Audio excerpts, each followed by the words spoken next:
По повод 22 април, денот на планетата Земја, членовите на Еко-одборот од Основното училиште Свети Кирил и Методи приредија велосипедска парада, промовирајќи го на тој начин велосипедот како превозно средство за почист воздух и против сообраќајниот хаос во градот.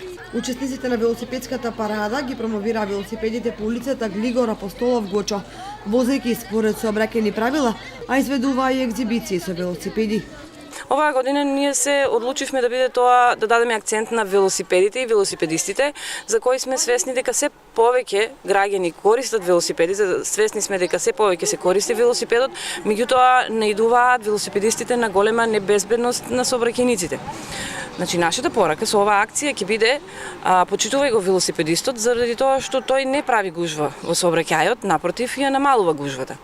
Велосипедистот, ако го претвориме во еден автомобил, значи ќе прави повеќе гужва и ќе прави повеќе издувни гасови. И заради тоа нашата порака е почитувај го велосипедистот, давај му предност на сообраќајницата заради тоа што тој прави да имаме повеќе чист воздух и придонесува за сите нас. Светскиот ден на планетата Земја има за цел да ја подигне свеста кај граѓаните за зачувување на животната средина, односно да укаже на загадувањето на воздухот и водата, радиоактивното зрачење и сребувањето на ненадоместливите енергенси. Денот на планетата Земја се одбележува во повеќе од 199 држави.